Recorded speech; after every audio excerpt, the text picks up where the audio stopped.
Donc nous allons commencer cette dernière table ronde de la journée. Donc nous avons l'honneur de conclure ces 2 jours de Soliveil. On va se présenter, peut-être commencer par se présenter. Donc moi je me présente, je suis Serge Tomasi, je suis un ancien ambassadeur, ancien directeur de l'économie et du développement au ministère des Affaires étrangères et ancien directeur adjoint de la coopération et développement de l'OCDE. Aujourd'hui, je suis retraité du ministère des Affaires étrangères, donc je ne m'exprimerai pas aujourd'hui au nom du ministère des Affaires étrangères, ce qui me donnera toute liberté. Et aujourd'hui, eh bien, je suis membre de la Commission nationale indépendante d'évaluation de l'aide publique au développement, juge assesseur pour le HCR à la Cour nationale du droit d'asile, et puis je travaille avec la FERDI. Je collabore avec la FERDI, la Fondation pour l'enseignement et la recherche sur le développement international, qui est basée à Clermont-Ferrand. La parole à Louis pour se présenter. Merci, monsieur l'ambassadeur. Du coup, je m'appelle Louis Lacosse, j'ai 26 ans et je travaille pour la représentation permanente de la France auprès de l'Office des Nations Unies et des organisations internationales à Genève, ce qui est un nom très long, mais c'est la représentation en gros permanente qui va s'occuper des relations avec les Nations Unies et avec les autres organisations internationales, à Genève en particulier, donc les ONG humanitaires. Avant, j'ai travaillé pour Médecins du Monde, donc je suis ravi de voir un ancien collègue à la table aussi. Et donc, globalement, je crois que quand on s'engage dans le secteur de l'humanitaire, il y a quelque chose qui nous réunira toujours. Et en plus de mes fonctions, donc je suis élu au conseil d'administration d'une petite ONG française qui s'appelle Gynécologie sans frontières. Et donc, on est tous bénévoles à ce niveau, et donc c'est toujours dans cette optique d'œuvrer dans la même direction. Je passe la parole à Alexandre, peut-être. Merci Louis, merci Serge.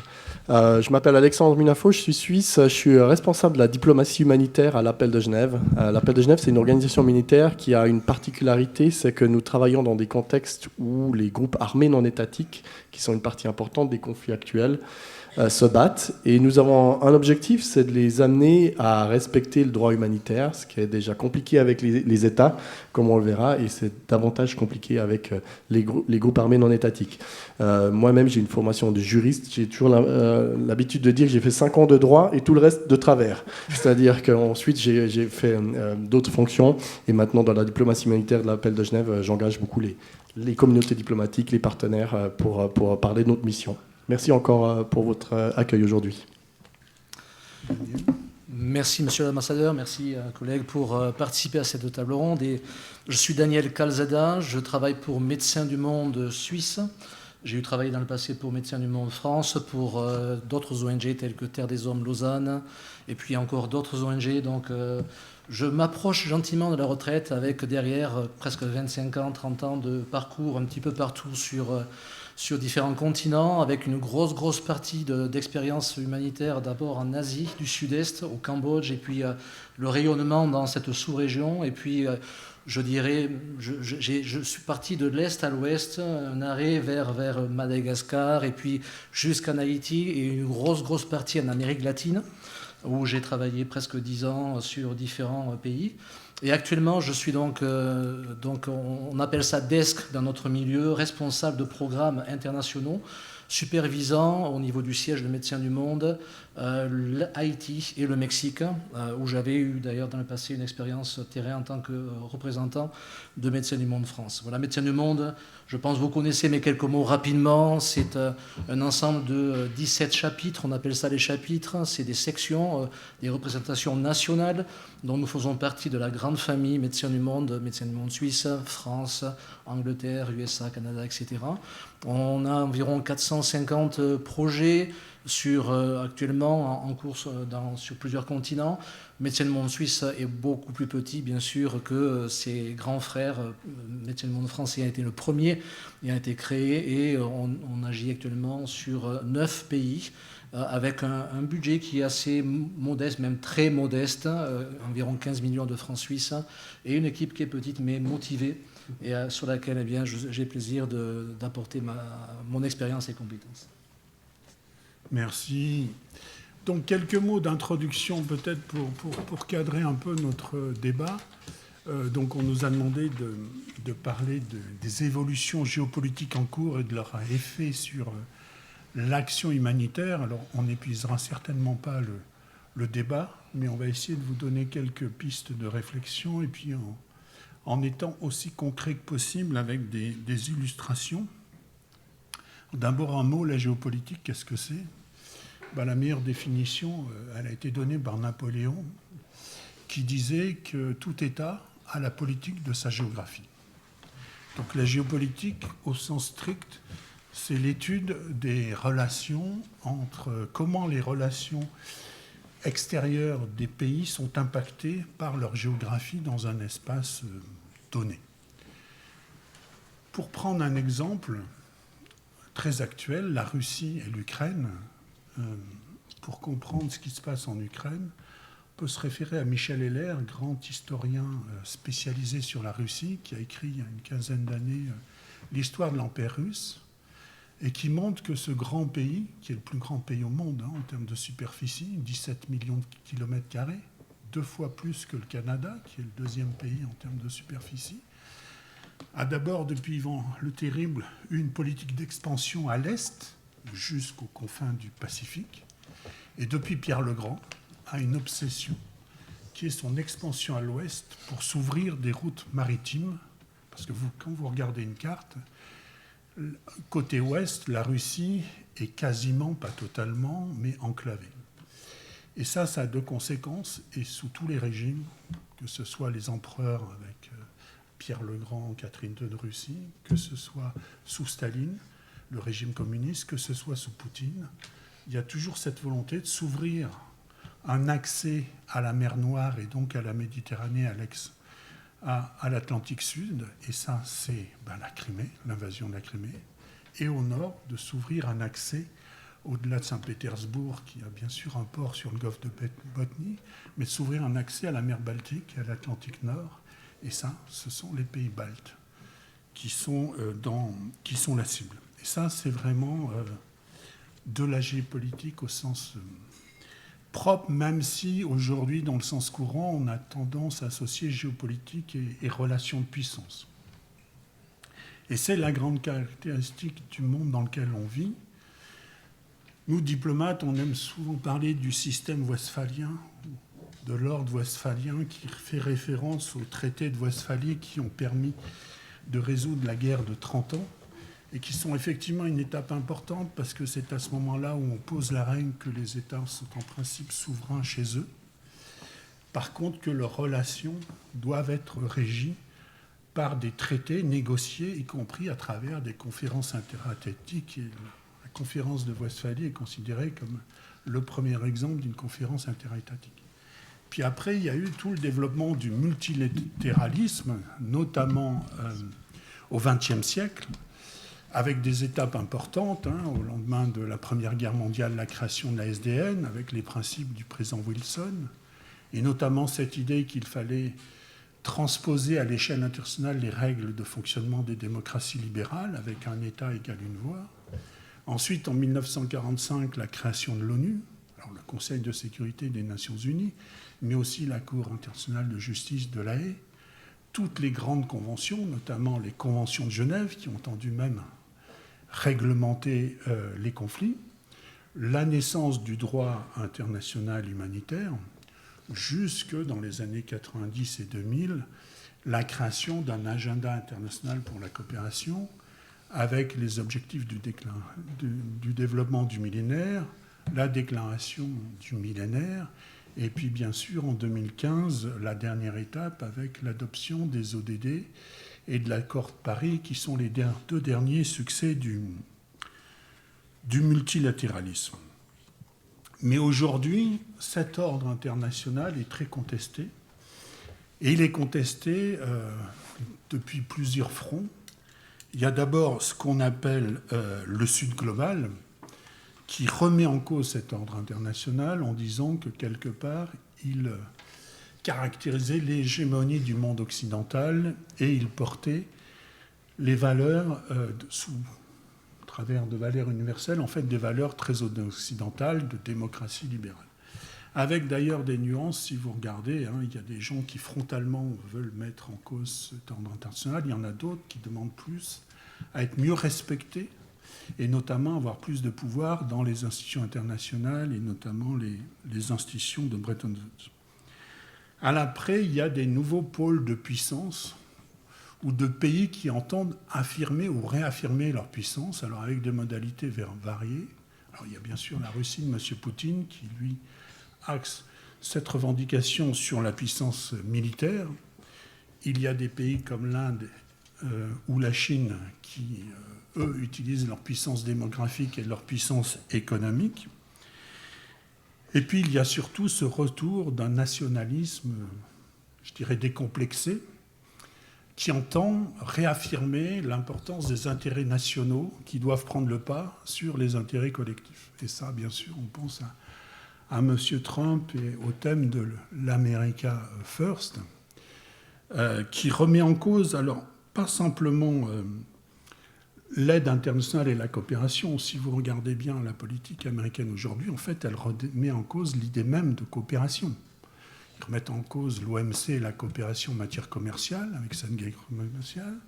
Je disais tout à l'heure, ils remettent presque en cause la coopération en matière de défense, en remettant en cause ou en laissant entendre que leur engagement sur l'OTAN ne serait peut-être pas aussi ferme qu'on le pensait. Or, on peut penser ce qu'on veut, mais l'OTAN a été une arme de dissuasion massive pour préserver la paix en Europe. Et c'est pour ça qu'il y a un auteur, François Hesbourg, dont je vous conseille la lecture du livre qui s'appelle « Le suicide de l'Amérique », où il montre que les États-Unis, en fait, remettent en cause tous les fondements qui ont fait leur hégémonie sur les 40 dernières années, c'est-à-dire le libéralisme économique, c'est-à-dire la recherche et l'innovation en s'attaquant aux universités, et c'est-à-dire la puissance militaire en s'attaquant à la principale alliance militaire qui est l'OTAN. Et on peut même parler quelque part d'un suicide de l'Occident, parce que quand on regarde aussi les choses avec un peu de distance, ce qui est frappant aujourd'hui, c'est l'éclatement en fait du monde occidental, hein, avec un affrontement entre les États-Unis par exemple et le Canada, qui l'aurait cru, un affrontement entre les États-Unis et l'Union européenne, et un pays leader du monde occidental, les États-Unis, qui n'hésitent pas à dire qu'ils pourraient eux-mêmes utiliser la force pour étendre leur territoire jusqu'au Groenland. Donc, ils remettent en cause cette idée d'une régulation du système international par le droit. Donc, on est dans un moment quand même de basculement historique de l'organisation de nos relations internationales. Et donc maintenant, au cours de cette table ronde, on va essayer de voir les liens avec l'action humanitaire. Et donc ma première question, notamment pour les deux représentants du monde de la société civile, c'est d'essayer de voir quelle est leur analyse justement de cette relation entre ces bouleversements géopolitiques et l'aide humanitaire, comment ils peuvent gérer cette tension et quelles sont les conséquences concrètes pour leur action aujourd'hui. Quelles sont les difficultés nées de ces évolutions géopolitiques. Alors, je vais peut-être donner d'abord la parole à Alexandre Munafo, donc pour l'appel de Genève, et ensuite à Daniel.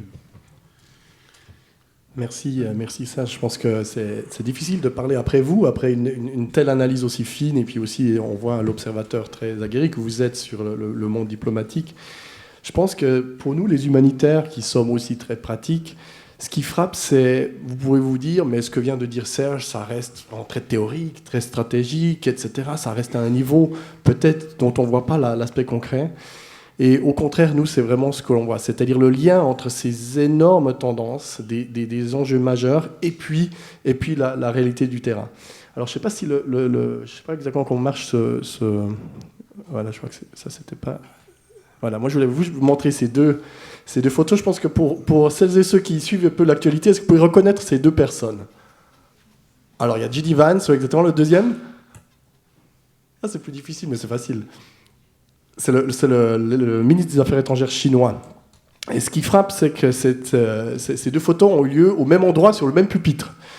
Et je dirais même, elles ont eu lieu cette année, en février 2025, à Munich. J'étais dans cette conférence, je n'étais pas dans la salle parce que c'était plus difficile d'y être, mais j'étais à cette conférence, la fameuse conférence de Munich sur la sécurité. Et pour ceux qui suivent l'actualité américaine, je pense que Serge n'a pas manqué le discours de J.D. Vance. C'était frappant de voir à quel point, à environ 30 minutes près, entre ces deux discours, vous pouviez assister à deux visions radicalement différentes du monde, avec ce que vient de dire Serge sur un retrait, je dirais même un effondrement des États-Unis sur leur manière de voir leur puissance. Je ne sais pas si vous vous souvenez, et là, je me permets d'avoir un temps assez libre, mais c'était un discours assez insensé, qui a assez choqué le monde, où J.D. Vance, en face des décideurs européens, disait « Attention, vos problèmes sécuritaires, c'est la migration, c'est des personnes qui doivent pouvoir lutter contre les questions liées à l'avortement. » Enfin bref, c'était un petit peu à côté de la plaque. Ça a choqué beaucoup la planète, et puis surtout, on voyait des États-Unis qui ne se référaient plus du tout à l'ordre international, qui ont beaucoup protégé leurs intérêts, comme le disait Serge. Et puis ce qui frappait, c'était après, une demi-heure après. Je vous invite à regarder sur YouTube les deux discours. C'est vraiment frappant, le discours du ministre chinois des Affaires étrangères. Alors on peut penser ce qu'on veut de la Chine, et je pense qu'on peut ouvrir beaucoup de débats, mais ce qui était frappant, c'est que dans ces deux discours, le discours qui était le plus lié à l'idée d'avoir un ordre international basé sur les règles, à l'idée de lutter contre ce qu'ils appellent en anglais des bullies. Alors comment on appelle ça en français? C'est plutôt des harceleurs, des mauvais élèves dans la classe, ceux qu'on n'arrive pas à contrôler. Bien entendu, en utilisant le mot bully, il se référait bien entendu aux États-Unis. Et ce qui est frappant, c'est, on a eu l'occasion de lui parler quelques secondes par la suite, on disait mais c'est frappant parce que les Chinois ont eu tout de suite l'intuition de dire, dans une conférence comme ça, il faut montrer que notre vision du monde, elle correspond aussi à la vision des Occidentaux. On est aussi basé sur le droit international et on veut montrer que une harmonie, elle se base sur les règles. Donc on était quasiment à un renversement des logiciels, si je puis dire, et je vous invite vraiment à regarder ces discours, c'est assez frappant. Mais là, vous allez me dire, on est face à une conférence, on est des grands discours. Mais ce qui nous frappe, nous, à l'appel de Genève, par exemple, mais comme va sûrement le dire Daniel aussi, c'est à quel point ça se reflète sur l'action concrète. Alors là, on va voir si vous êtes un petit peu plus affiné en géopolitique, vous savez reconnaître ces deux personnes-là. Pardon ? Ouais, c'est le Soudan, exactement. Alors, le Soudan, on sait que c'est maintenant une des guerres civiles les plus ravageuses, qui fait toujours actuellement des victimes civiles à un nombre absolument affolant, une violence absolue. Le Soudan est complètement déchiré. Et ce qui frappe, et là je ne vais pas faire une analyse de la guerre au Soudan, on n'aurait pas le temps, c'est très complexe, et c'est bien plus complexe qu'une photo de deux personnes, mais j'aimerais illustrer mes propos pour dire que cette géopolitique-là, elle se reflète aussi dans la manière dont ces deux personnes, en gros, on a le chef des forces armées du Soudan, qui est donc une des grandes parties au conflit, et puis la force rebelle, la milice rebelle qui s'appelle les forces de soutien rapide, qui luttent contre l'armée soudanaise. Ce qui frappe dans ce contexte-là, c'est qu'on a un groupe non étatique, un groupe étatique. Mais au lieu de voir notamment des puissances étrangères, on pourrait parler de la Chine, des États-Unis, mais aussi des puissances régionales, essayer de leur dire « calmez-vous », essayez d'arrêter les hostilités, essayez de respecter un petit peu la vie des civils, on assiste à tout le contraire. C'est-à-dire que cette vision très polarisée du monde fait que les partis au conflit, en façon générale, trouvent leurs alliés. Et vont trouver des alliés qui vont les encourager à continuer à se battre. Imaginez, c'est comme dans une cour d'école, vous voyez deux élèves qui se battent, et plutôt que d'avoir un maître d'école ou même quelqu'un qui a de l'influence qui dit « attention, écartez-vous, on arrête », eh bien, au contraire, on met de l'argent, on leur donne des outils, on leur donne des armes pour qu'ils se battent de façon plus violente. J'exagère un peu, j'essaie d'utiliser une métaphore pour vous dire à quel point nous, dans les contextes dans lesquels on opère, on voit ça, c'est-à-dire on voit une fragmentation que j'appelle alimentée. De plus en plus, on encourage les partis au conflit à faire tout et n'importe quoi, parce qu'on leur dit que finalement, ils vont trouver d'une manière ou d'une autre un allié dans leur sillage. Et ce système d'alliance très fluide, c'est quelque chose qui est très préoccupant. Et puis, je tiens aussi à mentionner la question du droit international. Serge a mentionné, nous, à l'appel de Genève, notre mission, c'est de faire respecter le droit humanitaire. L'idée que même dans un temps de guerre, il y a des règles qui s'appliquent, que la dignité humaine doit être préservée. Eh bien là, on le voit dans un cas comme le Soudan, on l'a vu à Gaza aussi, malheureusement. Eh bien, les partis au conflit n'en font plus référence et au contraire pensent que tout est permis. Et dès lors qu'on assiste à une déshumanisation de la partie au conflit adverse, c'est même plus des hommes, c'est des animaux, c'est rien du tout, eh bien, on assiste aux pires horreurs. Et c'est pour ça que, malheureusement, dans les conflits dans lesquels nous opérons, nous voyons cette énorme polarisation se concrétiser par un non-respect des règles du droit international, par des parties au conflit toujours plus encouragées à se battre et de moins en moins incités à arrêter les hostilités, voire même à au moins réduire leur niveau de violence. Et puis, dernièrement, l'ordre qui s'écoule, comme le disait Serge. Moi, je dis qu'il y a le paradoxe de la souveraineté. Vous l'avez dit, Serge, dans le domaine du système westphalien, la souveraineté, c'était quelque chose. L'État doit être souverain. Et ce qu'on observe, notamment dans les régions du Sahel, dans les régions au sud-est de l'Asie, c'est que beaucoup d'États disent « nous sommes souverains », mais en réalité, ils le sont de moins en moins. C'est-à-dire qu'ils perdent contrôle de leur territoire. Et je vous invite à regarder les chiffres qui montrent à quel point les États perdent contrôle de leur territoire, au profit notamment de groupes armés. Et actuellement, on estime qu'il existe 210 millions de personnes qui vivent dans des territoires menés par des groupes armés. Le Soudan, malheureusement, est un bel exemple. Donc, on assiste à des États qui clament une souveraineté, mais qui n'en ont plus vraiment. Et ça, c'est aussi très préoccupant. Je m'arrête peut-être là pour cette première partie. Merci. Je vais donner la parole à Daniel, mais juste une remarque sur le Soudan. Bon, le Soudan, c'est 12 millions de personnes déplacées aujourd'hui. Hein, c'est quand même énorme. Et alors, personne n'en parle, mais aujourd'hui, c'est la première communauté représentée à Calais. Et ça, c'est un basculement qui s'est fait en quelques années. Il y a 10 ans, c'était les Syriens qui étaient... Et moi, je vois au niveau de la Cour nationale du droit d'asile, ce qui est fascinant, c'est que vous voyez l'évolution des crises sur le plan géopolitique à travers la nationalité des personnes qui viennent faire un recours pour obtenir le statut de réfugié. Pareil, il y a 10 ans, on avait énormément de Syriens. Aujourd'hui, on a beaucoup de Soudanais. On a beaucoup de gens qui viennent des Grands Lacs, de l'Est du Congo. Des gens qui arrivent dans des situations terrifiantes, qui sont fracassés par la vie. Et pour revenir à mon point de tout à l'heure, on a aussi une montée de jeunes Russes, notamment du Caucase, qui fuient la Russie pour ne pas aller faire une guerre qu'ils estiment qui n'est pas la leur en Ukraine. Donc je donne la parole maintenant à Daniel. Merci bien. Merci déjà pour ces éclairages qui me semblent très pertinents. En ce qui nous concerne, effectivement, en tant qu'acteurs sur le terrain, on est, comme le disait notre collègue, vraiment confronté à la réalité, au côté très pratico-pratique de qu'est-ce qui se passe. Je voudrais peut-être illustrer mon propos en faisant mention de... alors j'ai peut-être du mal avec ce passage de revenir en arrière. Voilà. Avec la situation d'Haïti.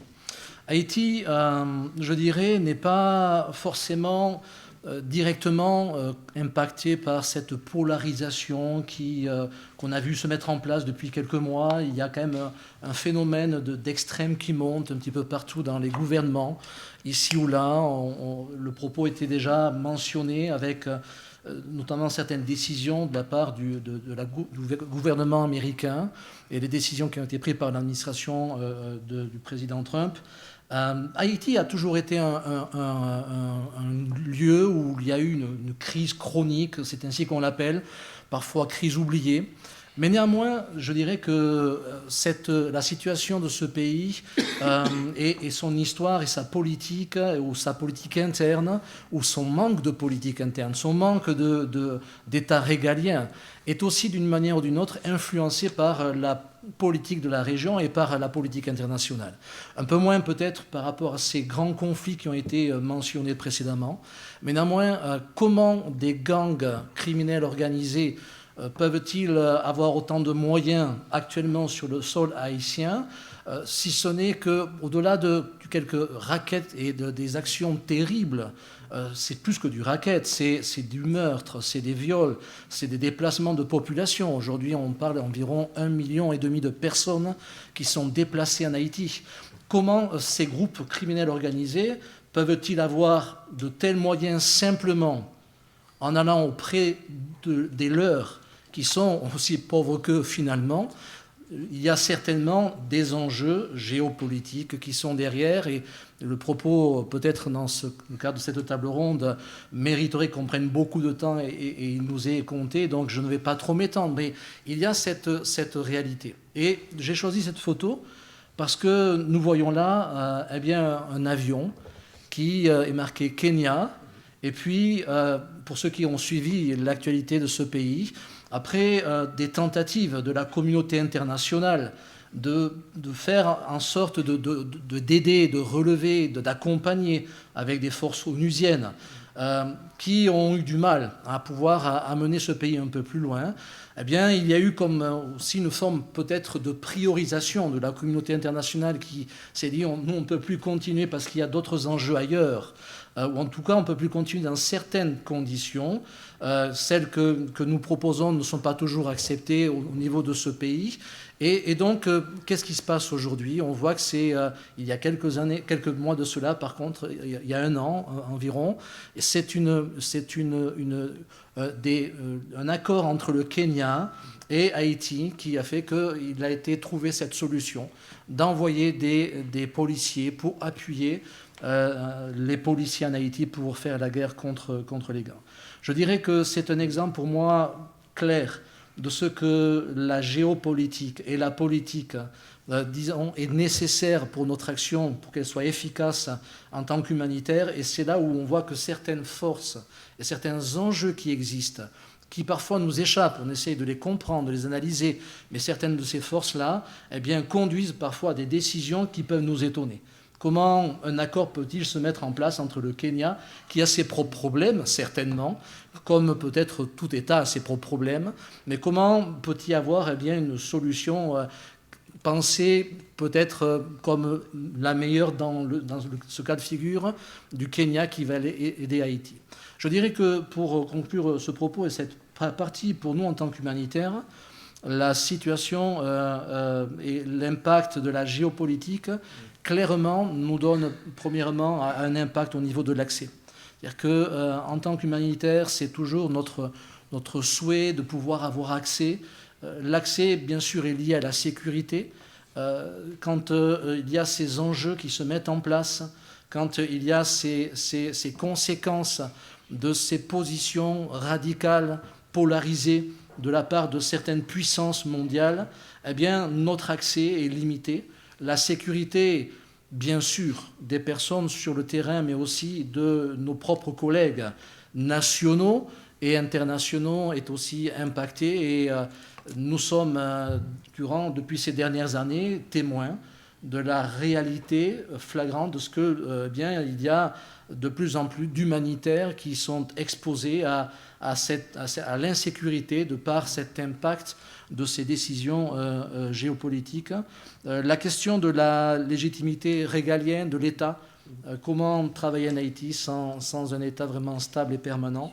Et puis, on viendra certainement dans cette table ronde et dans ces échanges, la question du financement.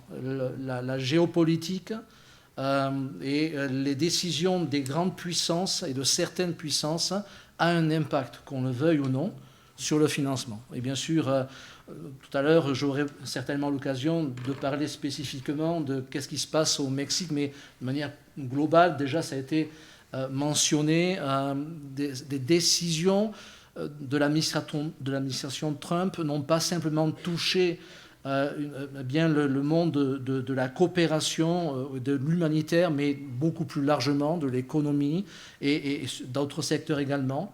Mais il est clair que certaines décisions ont été ciblées par rapport à l'aide pour ces actions que nous menons sur le terrain. Donc oui, il y a des conséquences qui sont claires. Maintenant, on va essayer, durant cet échange, de voir quelques lumières, et je pense qu'on va en voir quelques-unes, et quelques décisions qui pourraient être prises pour faire face à cette situation. Merci Daniel. Alors on a parlé du Soudan, on a parlé d'Haïti, et je voulais qu'on parle un mot de l'Afghanistan, parce que l'Afghanistan est probablement une des plus grosses tâches sur la conscience humaine, vu la situation dans ce pays et vu ce que ce pays a vécu depuis 20 ans. Donc là, je redonne la parole à Alexandre. Merci Serge. Je vous ai raison, quand on parle d'Afghanistan, on peut que être déchiré par tout un tas de sentiments si on a suivi l'histoire de ce pays durant ces 40 dernières années. Très modestement, pour nous, l'appel de Genève, c'est un contexte qui est plein de défis dans lequel nous opérons toujours.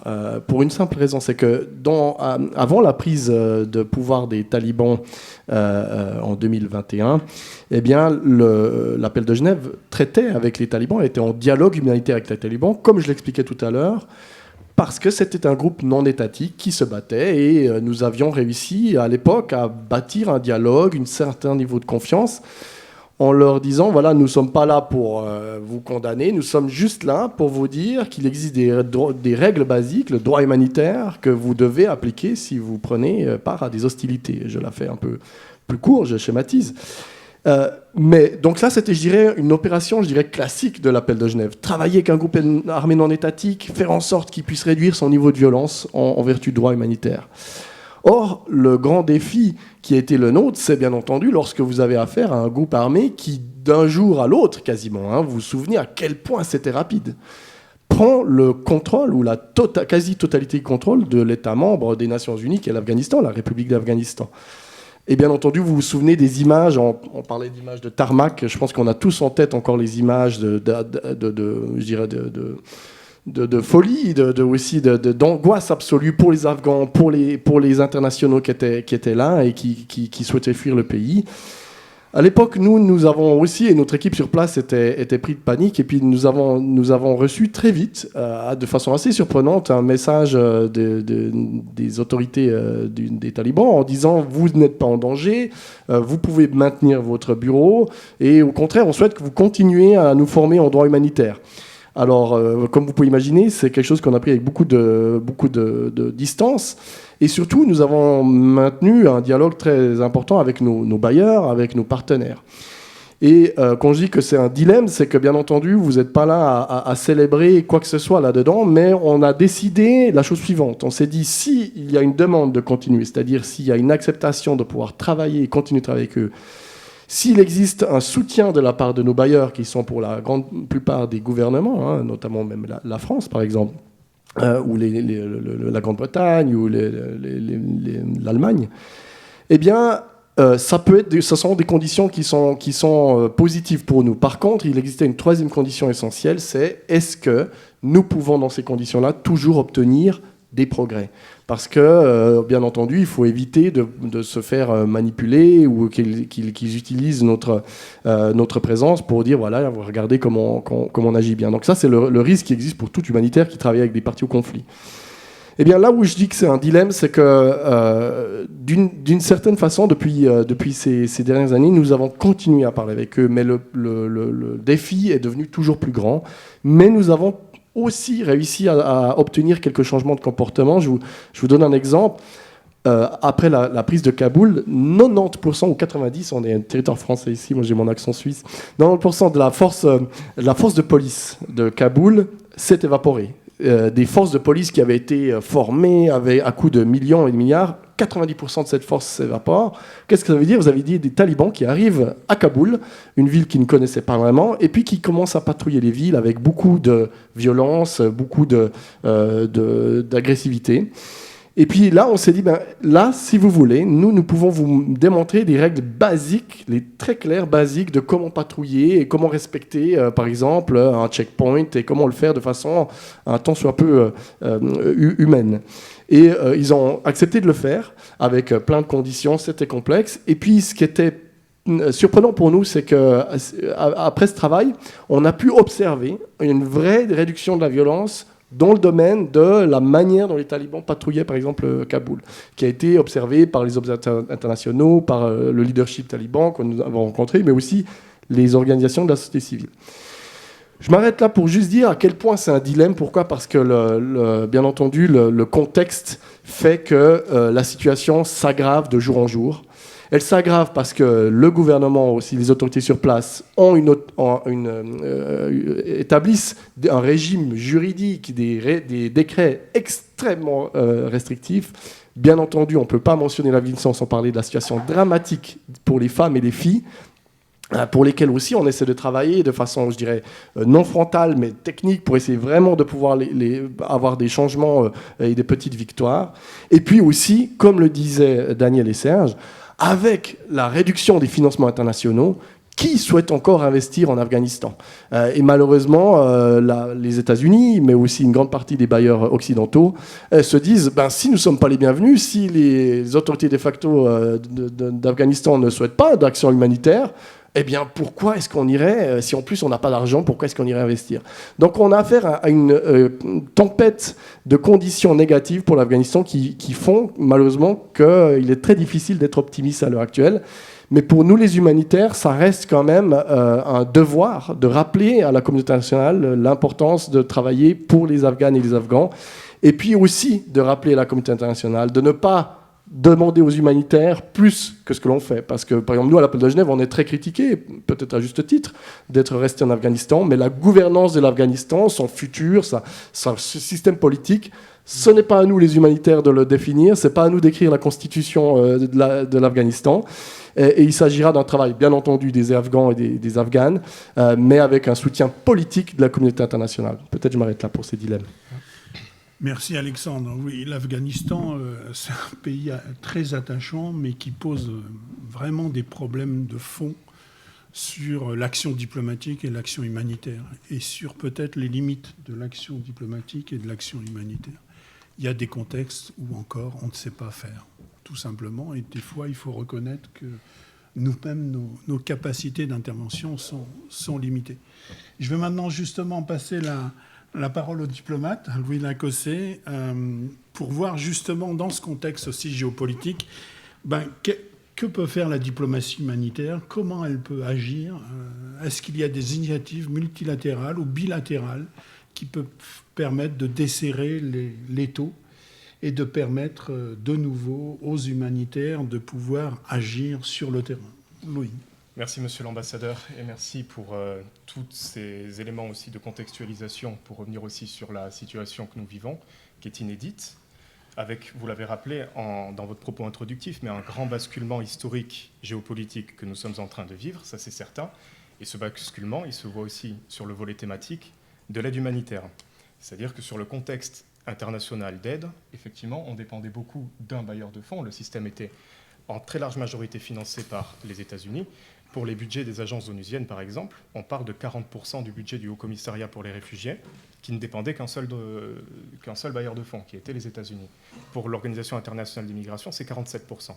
Donc cette macrocéphalie dans les financements a éclaté en 2025, cette année, et effectivement est venu mettre un coup de pied dans la fourmilière du système d'aide humanitaire. Et donc c'est pour ça qu'on vit cette crise aujourd'hui, la crise des financements. Peut-être que vous avez vu toutes les agences onusiennes en parler, beaucoup d'ONG aussi qui ont subi ces coupes d'aide, mais ça vient aussi nous questionner sur la manière dont fonctionnait le système, pas seulement avec les financements américains, mais depuis des années, et sur les choses qu'on peut faire pour l'améliorer.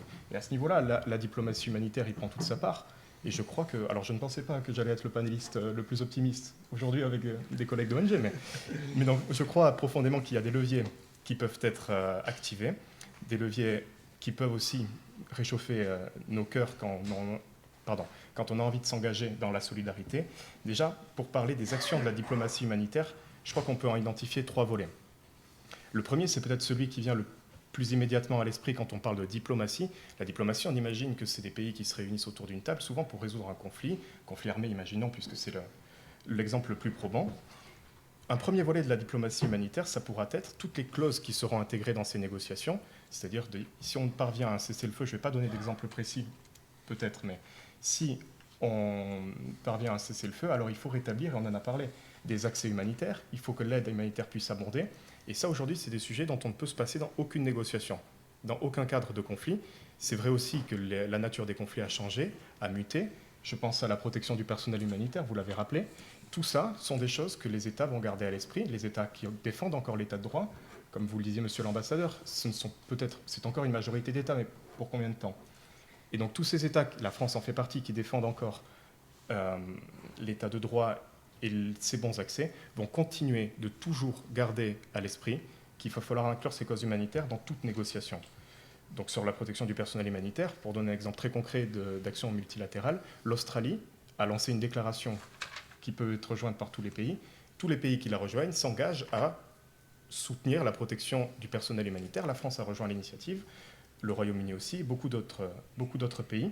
Et c'est ce genre d'initiatives qui peuvent être menées à Genève. Mais ça, je vais y revenir dans un second temps, qui est tout de suite. Parce que la diplomatie humanitaire, justement, ce qu'on fait à Genève, c'est va être le volet très dédié à l'humanitaire. C'est-à-dire que nous ne faisons que ça. C'est, en tout cas, donc, Genève s'occupe de beaucoup d'organisations multilatérales et le pôle humanitaire des représentations permanentes de tous les pays ne s'occupe que d'humanitaire. C'est-à-dire que lorsqu'on parle de situations de crise, de situations de conflit, notre seul point d'intérêt, ça va être la situation humanitaire, ce qui fait nous un peu des techniciens sur ces sujets-là, mais qui peut donner lieu justement aux initiatives les plus concrètes, les plus adaptées, parce que justement, c'est celles qui sont aussi les mieux renseignées. Et donc, encore une fois, c'est des sujets qui ont été abordés. Le principal levier pour les gouvernements, ce sont les financements. Donc, la France, comme beaucoup de pays, et en particulier les pays de l'Union européenne, reste un grand bailleur de fonds pour toutes les organisations multilatérales des Nations Unies et aussi les organisations non gouvernementales. Et c'est à travers ces financements qu'on va montrer toujours déjà le soutien aux actions et aux principes humanitaires, et ensuite la priorité sur des crises qui ont été évoquées. On a parlé du Soudan, on a parlé des Grands Lacs. La France a organisé en 2024 une conférence à Paris sur le Soudan qui a levé 2 milliards d'euros pour le pays, enfin pour le Soudan et les pays voisins, parce que ce sont les pays voisins aussi qui accueillent le plus de réfugiés. Vous avez évoqué, vous aviez raison, monsieur l'ambassadeur, qu'à Calais, on retrouve de plus en plus de Soudanais, mais la majorité des réfugiés soudanais ce sont des déplacés internes dans le pays, mais après on les retrouve en Ouganda, au Tchad, en Égypte, dans les pays frontaliers. Et ces pays qui ont une générosité énorme et qui continuent d'accueillir des populations qui fuient des situations insoutenables, à travers ces leviers de financement et à travers les ONG, on va pouvoir directement sur place à leur donner ce dont ils ont besoin. Et c'est un levier qui est très important et qui peut vraiment montrer encore ce que la diplomatie humanitaire peut faire. Sur les financements, je ne vais pas faire une liste à l'après-vert, mais allons-y quand même un petit peu. La France est très active, l'Union européenne aussi, je l'ai dit. Donc sur les agences onusiennes, avec les ONG internationales, je pense à Médecins du Monde aussi, à travers le Centre de crise et de soutien, donc le CDCS chez nous. Les ONG locales, on a aussi toute une politique de localisation qu'on a beaucoup activée à Gaza, parce que les ONG locales avaient plus d'accès, puisqu'on a parlé aussi des accès. Donc il était plus pertinent de les financer directement. Nous avons aussi nos projets en direct, en bilatéral avec l'Agence française de développement, qui va directement déployer les projets avec nos agents. Et nous avons tout ce qui va être financement du mouvement international de la Croix-Rouge et du Croissant-Rouge. La liste n'est pas terminée, mais on va s'arrêter là pour l'instant. Un dernier aspect de ce qu'on peut faire ici à Genève, puisqu'on parlait de ce basculement géopolitique où plus personne n'est d'accord, tous les États se fâchent, et ça c'est vraiment un état de fait. Nous essayons encore, sur les sujets humanitaires, et les défis sont de plus en plus grands, de préserver des consensus. Parce qu'il y a quelque chose qui nous réunit quand même dans ces enceintes multilatérales, qui est cette part d'humanité qui nous réunit sans doute ici aussi.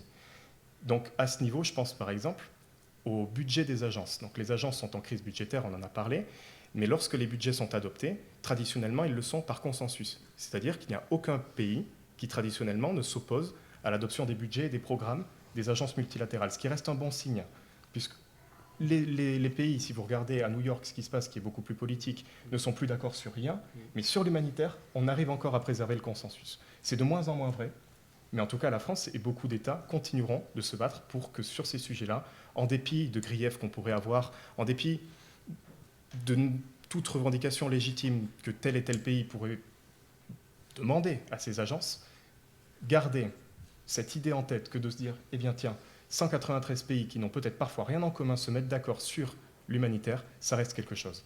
Et ça, c'est un travail de tous les jours, un gros travail de tous les jours. Mais bon, je crois que j'ai dépassé un tout petit peu, je vais sauter un petit peu ce que j'avais prévu de vous dire. Mais donc, la diplomatie humanitaire peut servir donc à lever aussi tout un tas d'obstacles pour l'accès de l'aide humanitaire, tous les obstacles qui ont été décrits et merveilleusement bien au cours de cette table ronde. Je pense, et vous l'avez rappelé en introduction aussi, au fondement même de ce qui peut protéger les populations civiles et les gens qui ne sont pas armés, qui n'ont pas choisi de prendre part aux conflits armés, c'est le droit international humanitaire. Vous avez rappelé sa naissance avec les conventions de Genève et les protocoles additionnels de 1977. Aujourd'hui, la France, et vous l'avez d'ailleurs dit Daniel tout à l'heure, mais avec la Chine, le Brésil, le Kazakhstan, la Jordanie et l'Afrique du Sud, est membre, donc ce sont 6 États qui se sont réunis avec le CICR pour lancer ce qu'on appelle l'initiative mondiale pour revitaliser le DIH. Cette initiative, elle ne vise pas à réouvrir les conventions de Genève, elle vise à les réaffirmer, en se disant que partout dans le monde, Où qu'on soit, le droit international humanitaire doit être une base. Pas de double standard, il s'applique partout. C'est notre humanité commune qui est en jeu. À date, je crois que c'est 94 pays qui ont rejoint l'initiative, ce qui est déjà un grand succès. Et une grande conférence sera tenue en 2026. Nous espérons qu'encore plus de pays rejoindront. Et à ce niveau-là, tous ces pays qui seront part à l'initiative réaffirmeront le droit international humanitaire. Si l'un d'eux est pris dans un conflit, il se sera réengagé à appliquer toutes les conventions. Toutes les conventions de Genève, tout le droit international humanitaire, ça veut dire le bon traitement des prisonniers, le bon traitement des populations civiles, et rien que ça, c'est de la prévention. C'est le volet peut-être qui, à la source, est le plus intéressant. Ça va être ce nouveau volet de prévention, d'anticipation. La Fédération internationale de la Croix-Rouge en fait beaucoup, par exemple. On sait désormais, avec le changement climatique, que des inondations sont très susceptibles de se produire dans certaines régions du monde. La FICR propose de faire de l'aide humanitaire avant même que le désastre arrive. Ça, c'est des choses dont on entend de plus en plus parler et qui sortent un peu de la dichotomie développement-urgence dont vous avez peut-être entendu parler au cours de ces 2 jours de Soliway, mais qui était traditionnelle dans le système humanitaire. On a aussi donc la dimension des financements dont on a parlé, la dimension des politiques nationales, qui peut rester un dernier levier, avec les politiques d'accueil, en France en particulier. Donc, je vais essayer d'être bref, mais on peut penser à l'aide médicale d'État, l'AME, où toute personne présente sur le territoire peut en bénéficier. En Europe, avec un travail sur les financements innovants, puisque l'argent, c'est le nerf de la guerre et c'est ce qui manque. La France, avec les autres États de l'Union européenne, travaille sur de nouvelles manières de financer l'aide humanitaire mondiale et les agences. Et donc, tout ça, ce sont autant, je crois, je l'espère, de signes d'espoir qu'on peut avoir pour préserver aussi tous les bienfaits de ce système. Et notamment, donc, comme ce système est en crise, comme ce système s'est beaucoup réformé, et je vais terminer là-dessus, mais il y a 2 grosses réformes qui sont en cours qu'on appelle ONU 80 et le Humanitarian Reset. Donc ONU 80, ça va être une réforme globale des agences des Nations Unies, le but étant de les rendre plus efficaces, moins onéreuses, mais toujours aussi impactantes sur le terrain. Et le Humanitarian Reset, c'est pareil. On va dire qu'on est à peu près, pour faire très simple, dans le même schéma.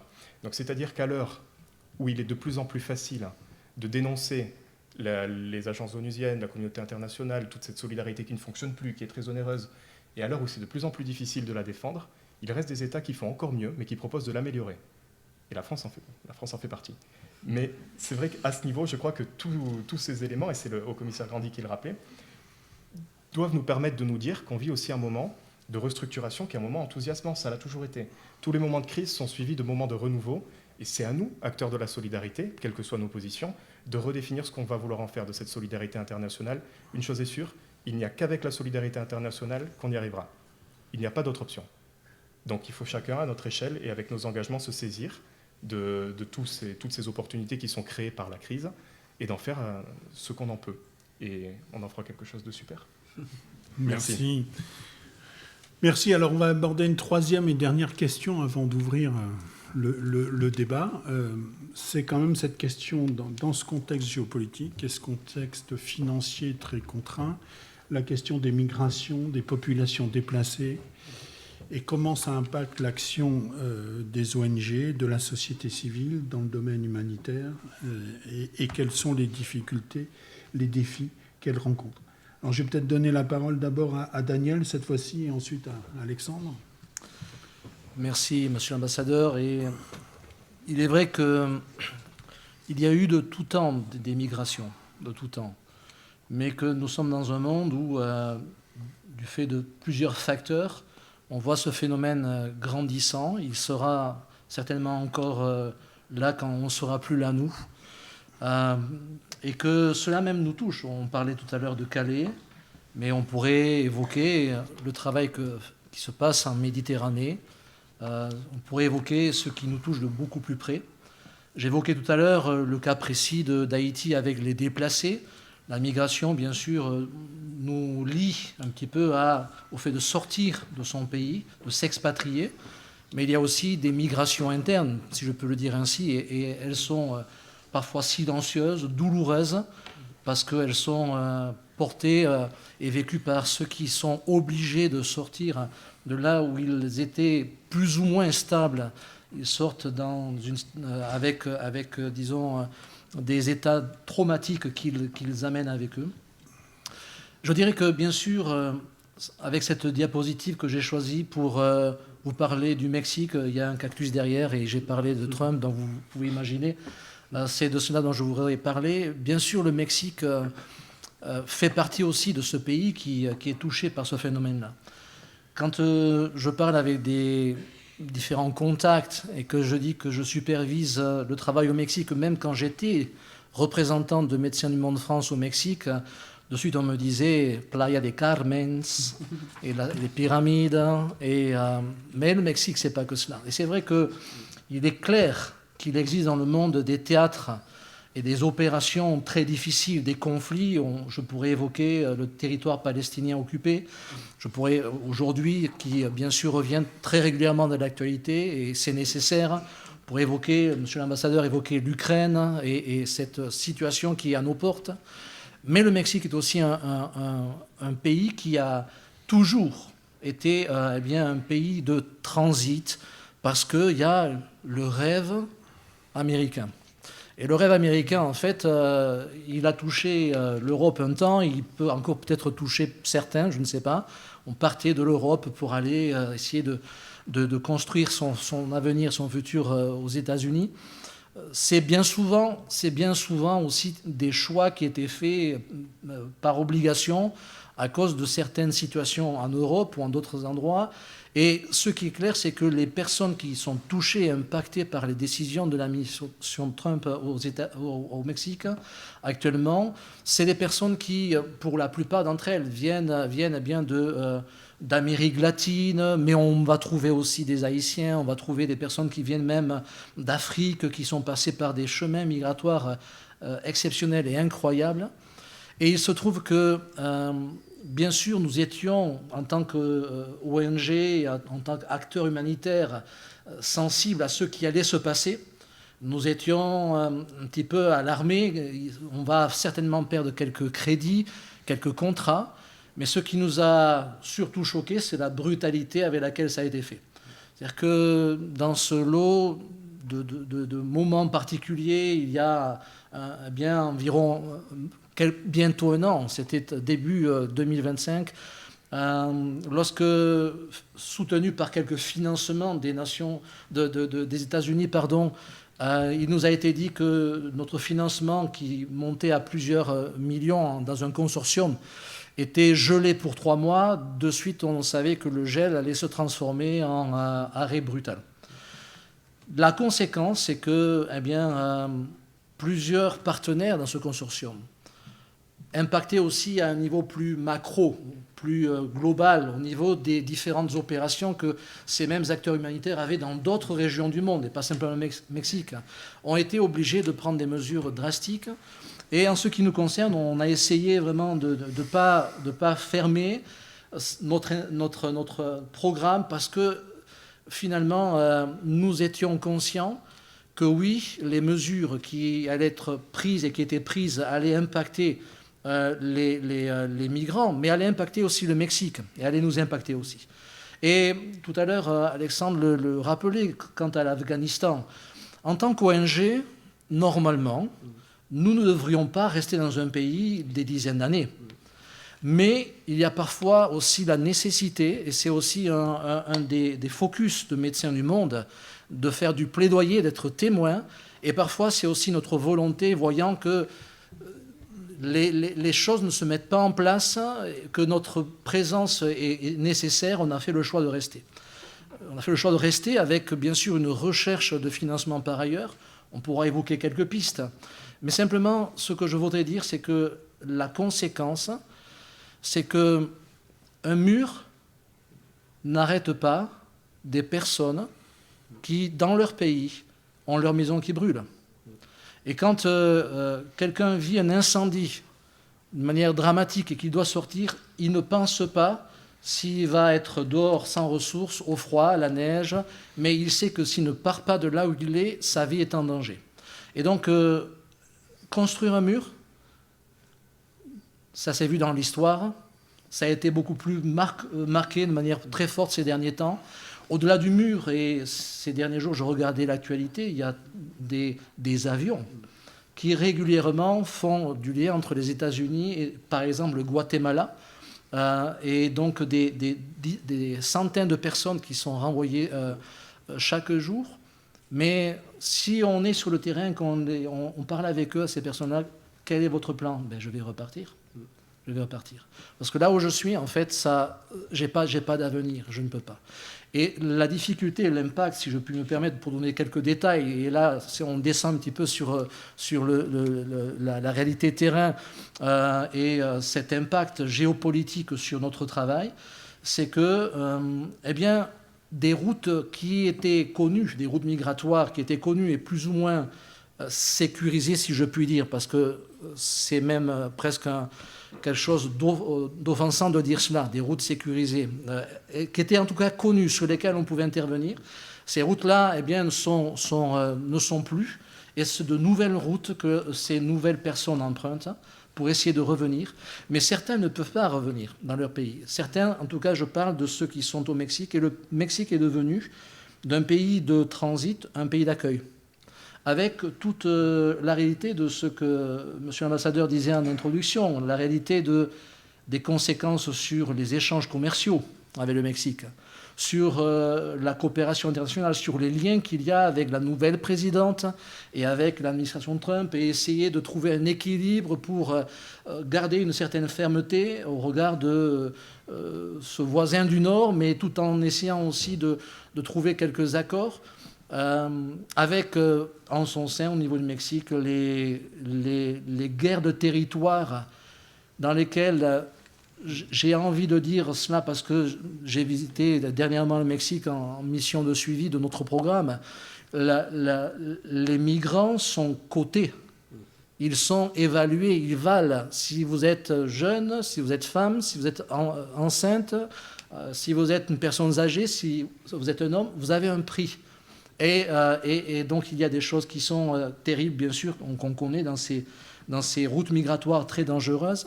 Ce que je dirais, c'est que l'impact est que, finalement, le problème va être pour le Mexique maintenant, et la décision de l'administration Trump. Parce qu'il va falloir absorber certaines de ces personnes qui ne peuvent pas revenir en arrière, qui vont essayer de rester sur place en entendant peut-être qu'il y a un changement.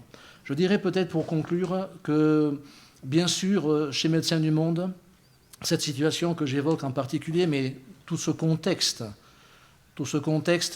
qui nous a impacté, on parlait des financements, nous a poussé bien sûr à essayer de voir et à tirer leçon, essayer de comprendre comment trouver des solutions. Il faut qu'on soit assez aussi honnête, c'est que, et je le dis en toute humilité, j'ai aussi été témoin parfois dans nos propres milieux de mauvaise gestion. Et il est clair que je ne vais pas ni donner de nom, ni de contexte, ni de dossier, mais c'est aussi la réalité. Comme dans tous les contextes, il y a parfois des choses qui ne fonctionnent pas. Et ce qui est positif, si je puis dire, de cette situation qui nous impacte et qui peut paraître négatif, c'est que ça nous remet en question.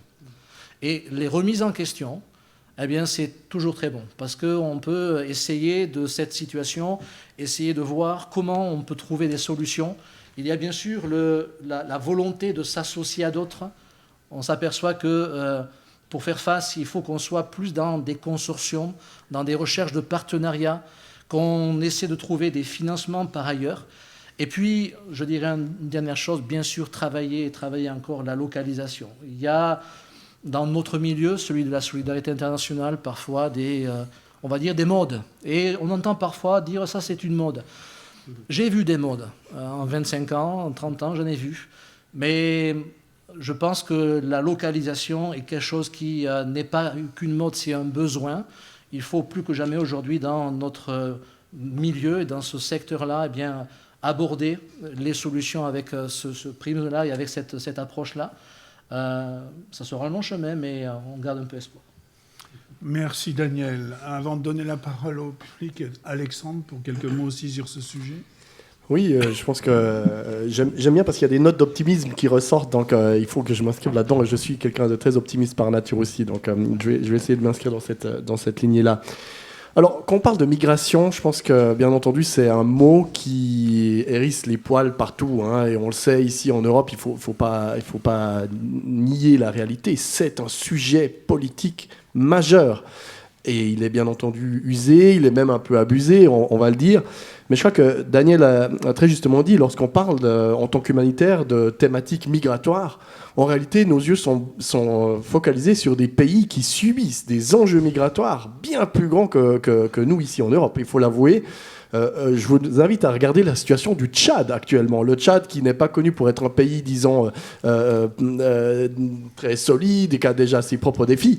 Et le Tchad a fait preuve d'une solidarité énorme par le fait qu'ils ont dû accueillir des milliers et des millions, peut-être même de Soudanais qui ont fui la guerre dont je vous parlais tout à l'heure.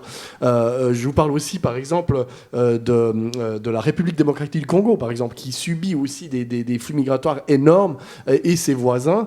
Et donc, il faut parfois remettre le débat migratoire dans ses vrais enjeux et regarder où sont les vrais chiffres. Mais en tant qu'humanitaire, et je dirais nous à l'appel de Genève, on est aussi très pragmatique. Parce qu'on n'est pas là pour non plus peindre tout ça en rose et dire que, par exemple, avoir un débat sur la migration, y compris en Europe, est déplacé. Non, au contraire, je pense que c'est quelque chose qu'on peut accepter. J'étais il n'y a pas longtemps au Parlement européen à Bruxelles. Vous savez, bien entendu, je crois que vous suivez la politique, vous êtes ici dans ce salon-là, même la politique européenne, elle est très, très, très influencée par, disons, un virement à droite, voire même plus qu'à droite, même au Parlement européen, où les thématiques migratoires sont omniprésentes. En réalité, lorsqu'on parle à des députés européens, même des députés nationaux, sur la thématique de la migration, vous serez surpris à quel point, en tout cas nous, on est surpris à quel point on peut très vite se mettre d'accord. Notamment sur les raisons qu'a mentionné Daniel. Parce que si ils sont maîtres de leurs propos pour dire qu'ils ne veulent pas de personnes qui passent des frontières de façon incontrôlée, etc., on veut être souverain, ce sont leurs propos. Nous, on dit, pour nous, la même chose se situe au niveau de comment on doit pouvoir stabiliser les régions qui sont justement ces régions dont proviennent ces gens. Je pense que si vous faites l'analyse, il y a très vite un recoupement entre les contextes du Sahel, l'Afghanistan, les contextes du Moyen-Orient, le Soudan, qui sont des contextes très fortement affectés par les conflits. Et donc très vite, après 10 minutes de méfiance mutuelle, on arrive à dire, finalement, est-ce que ici, on n'a pas à faire un appel très fort pour pouvoir investir davantage dans la prévention des crises migratoires. Et ça, c'est quelque chose sur lequel on peut discuter. On ne va peut-être pas être d'accord sur tout, mais disons qu'il y a un socle sur lequel on discute de façon très, très pragmatique. Et vous imaginez bien entendu aussi, pour une organisation comme l'Appel de Genève, qui voit un petit peu ce qui se passe dans ces territoires qui sont déstabilisés, qui sont sous le contrôle de groupes armés, bien entendu que ce sont des territoires desquels émergent énormément de flux migratoires. Et donc on arrive là aussi à dire, essayons de travailler ensemble. On essaye de pouvoir faire notre maximum à l'Appel de Genève pour travailler dans ces territoires-là, pour essayer de réduire ce niveau de violence. Et je pense qu'il est assez facile de démontrer que si on arrive à réduire le niveau de violence dans ces territoires-là, on arrivera à démontrer peut-être aussi une réduction des flux migratoires. Je voulais mettre quelques mots, parce que ça a été demandé, sur un espace migratoire ou un espace de drame humanitaire qu'on ne peut même pas dire qu'il est oublié. Parce que dire qu'il est oublié, ça veut dire qu'il a été à un moment dans la tête des gens. Et c'est les mers, notamment la mer Méditerranée. Mais je souhaiterais aussi élargir le débat pour bien s'assurer qu'on n'est pas sur une histoire uniquement méditerranéenne. Vous savez à quel point des drames humanitaires se jouent en mer Méditerranée sur la question migratoire, par la présence de murs et de frontières très solides, très contrôlées. Eh bien, les gens prennent des bateaux, ils prennent des risques. Daniel le mentionnait avec des exemples très concrets. Les gens souhaitent partir, souhaitent arriver en Europe d'une manière ou d'une autre. Ils prennent des risques, ils payent les trafiquants, et puis arrivent des drames comme ceux qu'on voit régulièrement en Méditerranée. Et une experte de ces questions-là me disait que le nombre de morts estimé en Méditerranée, une année est sûrement le plus haut nombre de morts si on prend les autres conflits, notamment au Moyen-Orient. Donc on parle de milliers de morts qui, bien entendu, sont même pas sous nos yeux parce qu'ils disparaissent. C'est très difficile de retrouver ces corps. Et je pense que pour nous, les humanitaires, c'est très important. Comme je disais tout à l'heure, à l'appel de Genève, on essaye de... Moi, j'utilise toujours l'expression, il y a des angles morts. Hein. Quand vous êtes dans un grand camion à SUV, vous avez en fait, en réalité, un ensemble de visions qui vous échappent. Eh bien, il y a des angles morts dans les territoires qui sont contrôlés par les groupes armés, mais l'angle mort énorme, actuellement, c'est les maires. Et puis, mais là aussi, parce que je veux rester optimiste, et il y a des initiatives. Si vous vous intéressez à notamment l'action humanitaire en mer, c'est fascinant de voir qu'à Genève, il y a eu des initiatives très créatives, très innovantes qui se sont établies pour essayer de mettre toutes les parties prenantes autour de la table et surtout de le faire de façon constructive. Et vous serez surpris que Genève, peut-être pour ceux qui connaissent bien Genève, est un hub de trafic maritime. Comme vous le savez, il y a à Genève des entreprises multinationales qui ont une énorme expertise dans le trafic maritime, dans ce qu'on appelle le shipping. Hein, c'est-à-dire que c'est à Genève que se négocient des containers qui vont d'une partie à l'autre du monde. Il y a notamment la compagnie qui s'appelle MSC, mais il y en a d'autres. Et une initiative très innovante, je vous invite à regarder, a décidé de dire, mais regardez, dans le sauvetage humanitaire en mer, ce n'est pas qu'une question humanitaire, c'est des responsabilités des gouvernements, mais vous savez aussi que c'est le devoir des marins de pouvoir porter secours à des migrants ou des personnes qui seraient en détresse en mer. Si on s'appuyait sur ces devoirs-là et si on mettait en place en fait une nouvelle responsabilité collective pour le sauvetage en mer, et c'est ce qui est en train de se faire, ça s'appelle la Fondation pour l'action humanitaire en mer, c'est FHAS, c'est fascinant ce qu'ils font parce qu'ils ont pour la première fois mis les acteurs du secteur privé avec eux. Donc voilà, je m'arrête là sur cet aspect migratoire, mais aussi pour dire que pour l'impact de tout ça, aussi pour garder cette note optimiste, je partage complètement l'analyse de Daniel. C'est-à-dire que pour nous, les humanitaires, notamment nous, les internationaux qui venons du monde plutôt occidental, comme l'est notre panel aujourd'hui, on doit se remettre en question et c'est une bonne chose. Et surtout, ce qui est fascinant, c'est de voir que déjà, à l'heure actuelle, il existe des mécanismes qui sont en train d'émerger. J'étais à New York il y a quelques mois pour l'Assemblée générale, où il y a des Nations Unies, il y a une angoisse affolante quand vous parlez au système des Nations Unies, et puis tout à coup, vous avez des événements en marge des Nations Unies, où vous avez des organisations de la société civile qui louent une petite salle à prix d'or, parce que c'est très cher à New York, qui nous réunissent autour de quelques bouteilles d'eau, quelques chaises, et qui discutent avec nous de comment ils ont mis en place un système de solidarité au Soudan en l'absence d'accès humanitaire, en l'absence de financement des États-Unis. Ça veut dire que la nature est horreur du vide, que les humains savent s'organiser et qu'on doit faire confiance aussi à la capacité au leadership local. Et ça, c'est quelque chose qu'on doit aussi vous transmettre, vous qui allez vous orienter et qui peut-être êtes déjà dans le système humanitaire. C'est à vous de faire émerger ces nouvelles formes de solidarité et sans avoir ce réflexe survivaliste qu'on voit parfois, même parmi chez nous, il faut l'avouer. Il faut que notre organisation survive. C'est pas forcément ça qui doit être au cœur de l'enjeu, mais c'est comment est-ce qu'on répond aux besoins de solidarité de façon moderne. Voilà, je m'arrête là. Merci Alexandre pour cette note positive. Je vais donc donner la parole à la salle. Je vous demanderai juste si vous pouvez, quand vous prenez la parole, décliner votre identité, dire si vous parlez au nom d'une organisation, dire si la question s'adresse à une personne particulière du panel, et puis 4, être aussi synthétique que possible. On a 15-20 minutes. Plus vous serez synthétique et plus de personnes auront l'opportunité d'intervenir. Qui veut prendre la parole? Oui, madame? On a un micro.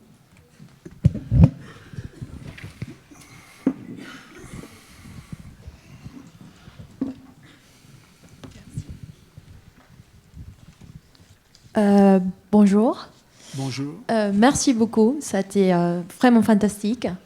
Et bon, je m'appelle Teresa et je ne viens pas d'une organisation, mais je suis fondatrice de mon propre projet qui du coup vient de déclencher. C'est un projet de Storytelling for Peace, raconter des histoires pour la paix. Et bon, ma question, c'est un peu pour tous les panélistes, mais c'est vrai que ce qui a été dit par monsieur de l'appel de Genève et par monsieur l'attaché à l'ONU sont plutôt alignés avec ce que je vais demander. Moi, je suis une grande croyante aux institutions internationales. Du coup, je fais ma maîtrise avec l'ONU, je travaillais dans la diplomatie culturelle et je suis absolument d'accord qu'on est dans un point vraiment important où il faut remettre en question tous les systèmes, et surtout le système des organisations grandes comme l'ONU, les Nations Unies. Et la semaine dernière, j'étais à l'UPR, au Palais des Nations, et c'est vraiment étonnant que certaines choses qu'on écoute quand les pays parlent des droits de l'homme et du côté humanitaire. Mais je trouve aussi, et c'est à cause de ça que j'ai commencé mon propre mouvement, qu'il y a une grande déconnexion entre les organisations, le monde humanitaire, etc., diplomatique, des relations internationales, etc., et les gens courants, les sociétés, les gens qui habitent, on va dire, dans notre quotidien, les écrans, etc. Est-ce que vous pensez que dans ce moment de l'histoire des relations internationales où il faut se remettre en question, ça c'est un sujet, la connexion avec les gens courants, avec la société civile. Cette connexion, est-ce que vous pensez que c'est un sujet qui est en train de bien se gérer? Et qu'est-ce que vous pensez qu'on pourrait faire, c'est parmi nous qui sont intéressés par là, pour se rapprocher un peu, pour rapprocher un peu les organisations et les gens? Merci. Alors, qui veut reprendre? On en prend, oui, on peut faire un petit tour. Alors, est-ce qu'il y a d'autres questions? Oui, à votre gauche. Merci. Bonjour, je m'appelle Maguelone. Ça fait 10 ans que je travaille dans la levée de fonds, l'évaluation de projets, donc je suis du monde plutôt humanitaire, développement, mais beaucoup en lien avec les bailleurs et les diplomates.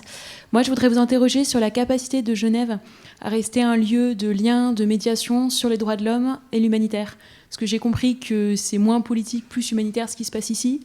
Mais ce que je vois avec une baisse des financements, c'est que Genève, ça coûte cher. Et donc potentiellement, ça va inciter des organisations internationales, HCR, OIM et que sais-je, et des ONG à vraiment limiter les gens qu'ils ont ici. Et aussi, je vois peut-être avec le Covid qu'il y a vraiment une tendance à vouloir faire les choses à distance. J'ai travaillé pour des gens que je n'ai jamais vus, étaient censés travailler sur des pays où je n'avais pas le droit d'aller parce que c'est moins cher. Et si vous êtes diplomate ou dans le plaidoyer, vous savez combien l'humain, l'informel, la machine à café, ça compte.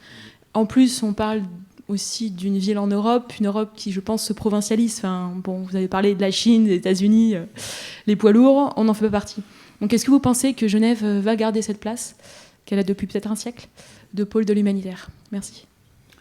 D'accord, merci. On va prendre une troisième question, et puis après, je demanderai aux panélistes de répondre. Au fond. Oui, Yves Petot, je travaille pour l'Université Savoie-Mont-Blanc, mais ce n'est pas pour ce titre-là. La question, c'est... on sent un peu, depuis quelques années déjà, qu'il y a une volonté de muscler les rapports, les relations diplomatiques entre pays, les muscler, c'est-à-dire les militariser. Depuis déjà même plusieurs années, on parle d'augmenter les budgets militaires. Et nous, en France, on les a augmentés déjà depuis plusieurs années. Et est-ce que ça ne vient pas en concurrence avec le côté plus diplomatique des relations internationales, et à savoir que rapport Meadows, c'était il y a 50 ans, mais depuis on a compris qu'il y avait une limitation des ressources de notre planète. 8 milliards d'humains, bientôt 9, bientôt 10, ça va poser des problèmes. Et donc est-ce que justement la tendance vers une hyper-militarisation et un rapport de force très très musclé ne va pas dans le sens d'un déclin de l'aide humanitaire? Merci. Donc on va essayer de répondre. Qui veut commencer? Louis? Si vous voulez. Allez. Il y a longtemps que vous avez pas parlé. Merci Monsieur l'ambassadeur et merci pour vos questions. Je vais essayer d'être bref pour qu'on puisse en prendre d'autres et essayer de laisser parler aussi tout le monde. Et c'est en général quand on essaye d'être bref qu'on part pour 15 minutes. Mais je vous promets de faire attention. Déjà, la première question, Storytelling for Peace, je crois que je connais votre organisation. Si vous êtes sur Instagram, me semble-t-il. Oui, donc oui. Repéré. Pardon? C'est pas Storytelling for Peace? Ah, d'accord. Et vous avez raison de parler effectivement de cette déconnexion qu'on pouvait parfois observer. Alors en tout cas, ici, de notre point de vue, je crois qu'on a vraiment déjà des remontées qui sont très intéressantes, c'est-à-dire qu'on ne vit pas le terrain quand on est à Genève, mais on en parle tous les jours. Et surtout grâce aux ONG qui sont présentes sur le terrain et qui arrivent à nous donner les informations. Je pense à l'appel de Genève à Médecins du Monde, mais aussi au HCR, à toutes les agences onusiennes, de manière générale. Et c'est vrai que ces histoires sont parfois au cœur des briefings que l'on peut avoir. Je pourrais vous en citer des dizaines. Lorsqu'on va nous demander aussi de réagir à une situation, etc., souvent, il y a toujours un intervenant qui va nous raconter des histoires parce qu'ils viennent du terrain. Ça, pour nous, c'est très précieux. C'est très précieux, ça se fait beaucoup, ça se fait souvent. Et effectivement, ça donne une place à des gens, ça donne une voix à des gens. Dans tous les briefings où les portes sont fermées, mais aussi dans les enceintes multilatérales. J'en veux aussi pour preuve.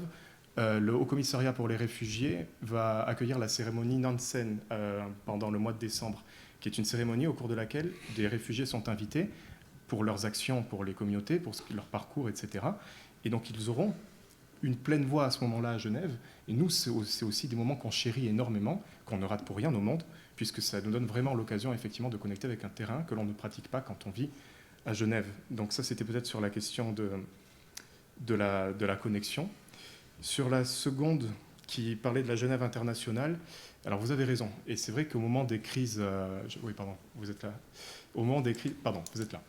Au moment des crises budgétaires, c'est une question qui s'est posée et beaucoup d'agences ont commencé à faire des délocalisations dans d'autres bureaux, moins chers, effectivement. Donc ça, c'est des phénomènes qu'on a observés.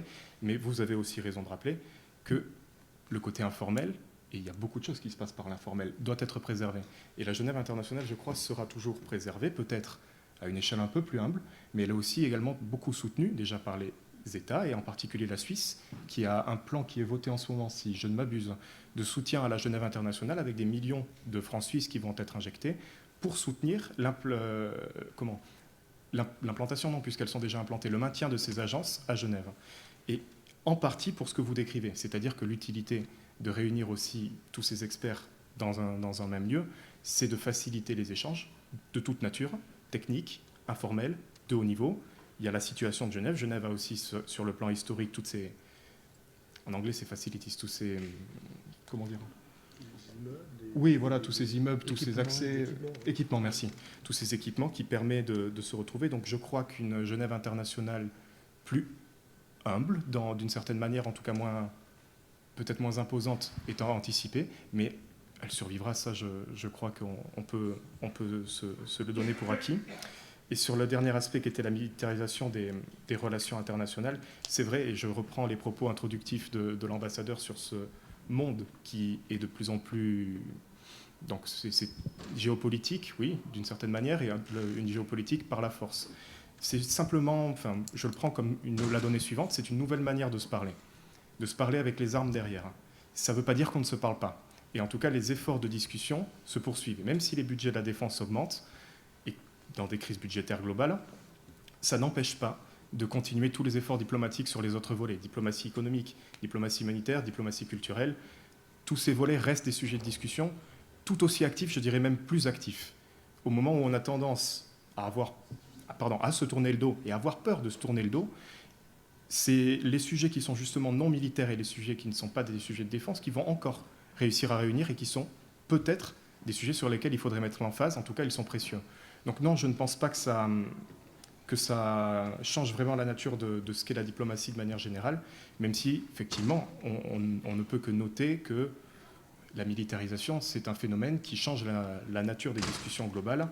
Et pour conclure peut-être, mais on va récupérer, je pense, là-dessus, Tom Fletcher, le patron du BCH, Bureau de coordination des affaires humanitaires c'est ça, oui, des Nations Unies, a mis en avant le chiffre suivant, qui peut aussi, encore une fois, être un facteur d'espoir, parce que ça nous donne aussi l'idée de la volonté politique derrière. Si 1% des budgets, si on prend les budgets de la défense totaux dans le monde, de tous les pays, et qu'on en prend 1%, alors il n'y aurait plus de besoins humanitaires dans le monde. Et ça aussi, c'est source d'espoir.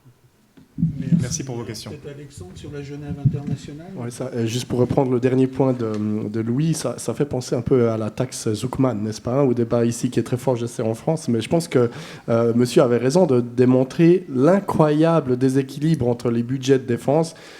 Pour ceux qui habitent la région, je dis qu'il y a deux manières d'avoir le vertige ici, c'est d'aller au parc Walibi, qui est très bien fait ici avec des attractions, et de voir le déséquilibre des budgets, défense et surtout investissement, pas que dans l'humanitaire, l'investissement dans ce que je disais tout à l'heure. Essayer de s'attaquer aux causes réelles du problème. Parce que nous-mêmes, les humanitaires, nous ne sommes que des sparadraps sur finalement une action qui nécessite une action politique, c'est-à-dire des processus de paix, de réconciliation. Et ça, si vous regardez l'investissement qui est fait par la communauté internationale sur ces éléments-là, combien est-ce qu'on investit pour que les gens se parlent au Soudan, pour qu'on arrive à une solution politique, pas un cessez-le-feu politique dans les territoires palestiniens et en Israël, eh bien c'est assez vertigineux malheureusement. Alors moi je voulais juste commenter sur la Genève internationale, c'est un sujet que je connais assez bien, ayant opéré là-dedans et ayant été assez actif dans quelques fonctions sur ça. Je dirais que sur cette Genève internationale, vous avez raison. Il y a une importance de l'écosystème. Un écosystème ne vit que parce qu'on est plusieurs à être autour d'un territoire et même autour d'un quartier. Si vous connaissez bien la Genève internationale, nous à l'Apple de Genève, on voit bien ça parce que notre siège est du côté de Chêne-Bougerie, donc un peu plus près d'ici. Et puis à l'époque, personne ne venait nous voir. On était contents, mais par contre, pour voir un ambassadeur, c'était compliqué. Et donc on a pris un petit bureau du côté de Varambé, du côté de la Place des Nations, et on voit que même ce territoire-là, il est très stratégique. Donc cet écosystème, il est essentiel.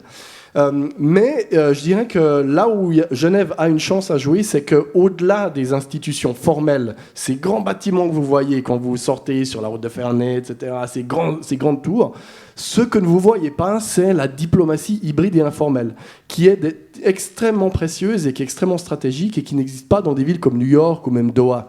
C'est-à-dire les ONG, des organisations comme l'Appel de Genève, mais plein d'autres, qui travaillent dans la médiation, qui travaillent dans les processus de paix et qui travaillent dans les dialogues entre militaires de façon discrète. Il y en a des centaines à Genève.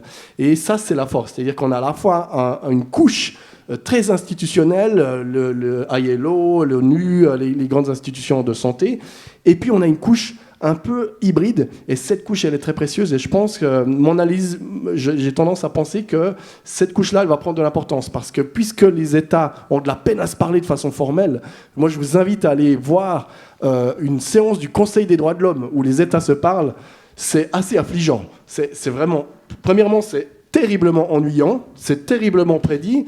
Et j'ai tendance à dire qu'à l'ère de l'intelligence artificielle, tous ces débats on pourrait s'épargner 6 heures de débat, tout le monde met son discours dans le système, l'intelligence artificielle fait un petit résumé, et puis c'est bon, parce qu'il n'y a pas de dialogue. Le dialogue, il a lieu dans ces espaces hybrides, et je pense que ça, c'est une chance. Et puis dernièrement, il y a une frontière qui nous sépare d'ici, et vous savez, la Suisse a une particularité, c'est sa neutralité, qui est remise en question, qui est compliquée, qui n'est pas toujours, c'est pas la panacée. Mais pour nous, l'Appel de Genève, pour nous humanitaires, c'est une chance. Et je vous donne juste un petit exemple, c'est que lorsqu'on mène des dialogues avec des groupes armés, eh bien, lorsque ce dialogue atteint un certain moment, on leur dit: est-ce que vous êtes prêts à venir à Genève pour pouvoir réaffirmer votre connaissance du DIH? Eh bien, quand ils disent oui, et on les invite. Alors, je peux vous dire qu'en termes d'agence de voyage, c'est souvent moi qui m'occupe de ça. Il faut parler avec les autorités suisses, etc. Notamment, les talibans sont venus, mais pas uniquement. On a des groupes armés du Congo. Eh bien, la neutralité suisse et du territoire genevois est un atout. Et donc, je pense qu'on peut encore bâtir là-dessus. Mais je crois que, madame, vous avez tout à fait raison. Il faut de loin pas penser que c'est acquis. Il faut continuer à se battre. Y compris, moi, j'aime bien cette dimension régionale. Ici, on est à la Cité de la Solidarité internationale. Le rôle que la France et les régions autour de Genève jouent, c'est aussi essentiel. On doit être solidaire là-dessus.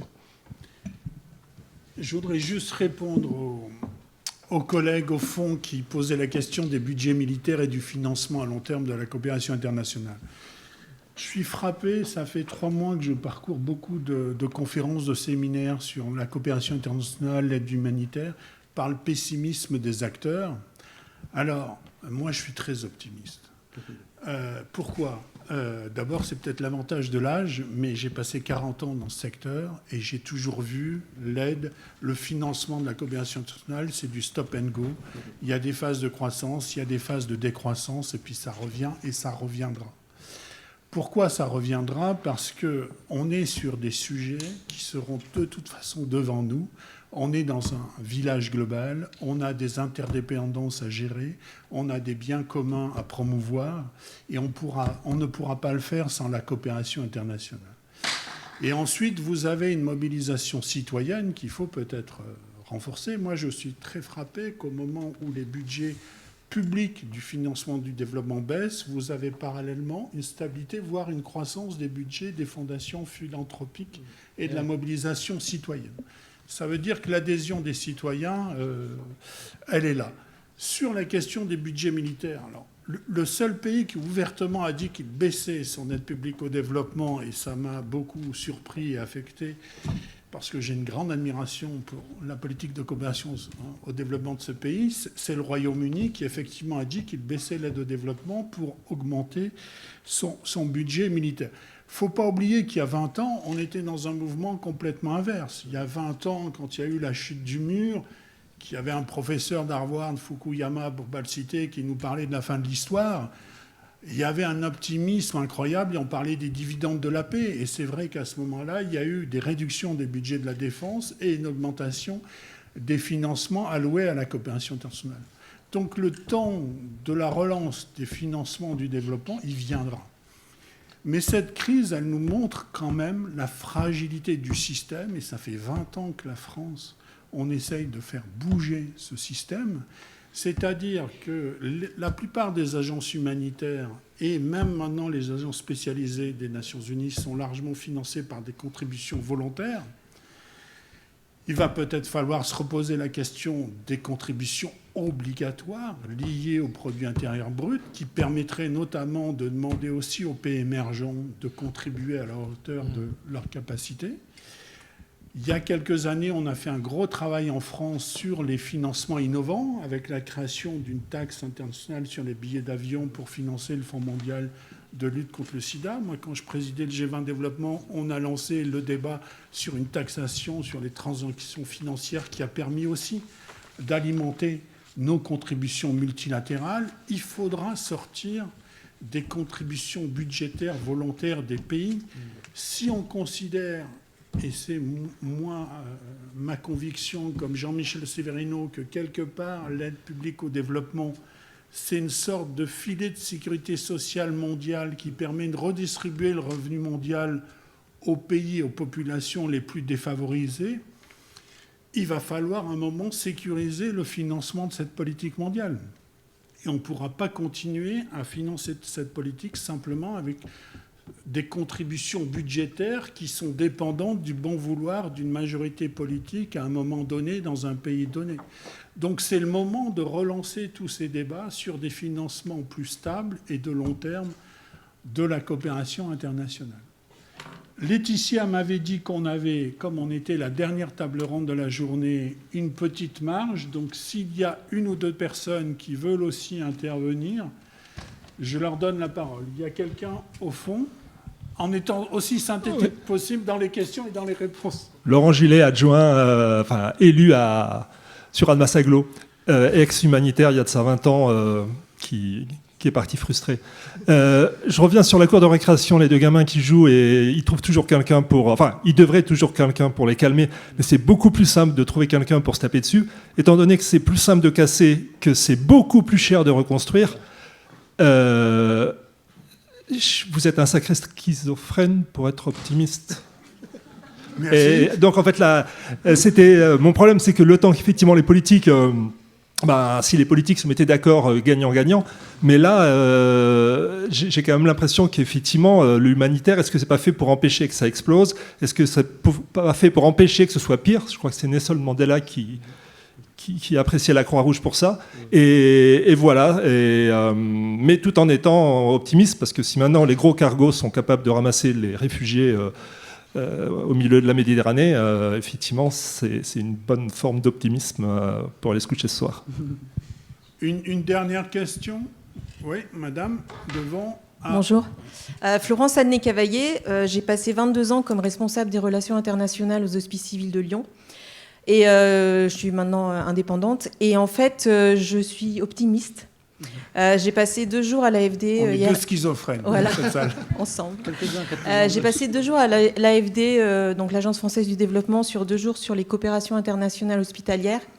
Et en fait, ça m'a reboosté, on va dire ça comme ça, parce qu'en fait, on a une obligation aujourd'hui d'être agile, on a une obligation aujourd'hui de changer complètement notre manière de considérer la coopération internationale hospitalière, mais la santé, c'est aussi un sujet, coopération internationale, qui vous concerne et qui nous concerne tous.